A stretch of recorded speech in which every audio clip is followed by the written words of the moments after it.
Hello, good evening. So karon magluto na pud ta. Wala jud tay mahimo ani kundi magluto ra gyapon, buntag udto og panyapon. So nagpabukal na ta diri og tubig kay magluto ta og tinula. So naa jud koy malunggay. So medyo layo-layo gud ni akong gikuhang malunggay kay nangayo ra jud ko kay walay malunggay diri.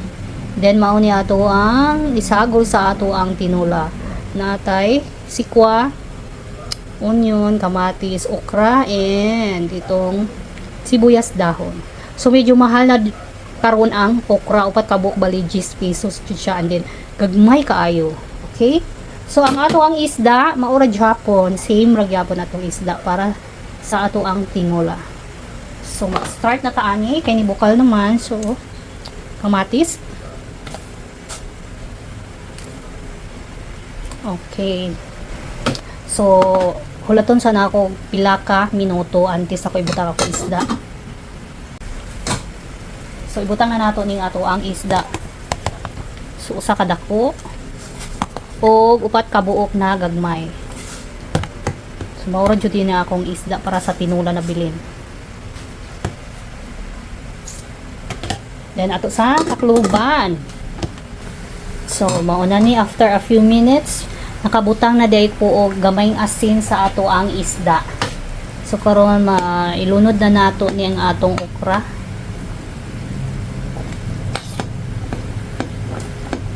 Mahal karon ang okra, sus ko Maria.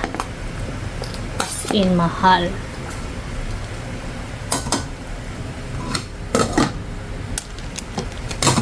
So magbutang sa tag magic sarap, ang gamay lang.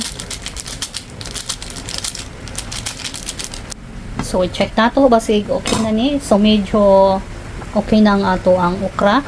So, ilunod na ni nato ang ato ang sikwa. So, ang sikwa balig 10 pesos lang yung sikwa. Murag half lang ni siya sa usa ka buok na sikwa. Then, sa ulihi ani ang ato ng kalamunggay, malunggay. Ang pinakaulihi nato. So, takpan sa nato, takluban sa nato. So, mauna ni siya. Okay, so ato ana ni testingan kung lami na ba ang timpla. Hala, kulang siya og asin. Kulang og asin, so mag-add tag asin. Kana. Then ato anang ibutang ang malunggay. Pahinayan sa nato ang kalayo kay murag maluto kaayo. Hatong kalamunggay kay presko jud kaayo. Karon lang jud ni na akong gipo gikan sa punuan. Pinangayo lang jud ni. So, lami manggudog na atay sabaw. As in. Nya, labas pa kaya ng isda. Tungutan. Lami dyan siya ikaon. Pinpaog init ang ato ang sudan. Karon ato na ning tilawan kung okay na ang iyahang lasa. Check sa nato. Okay. So, mauna niya ang ato ang tinula karon na daghan kay siya utan. Sabaw.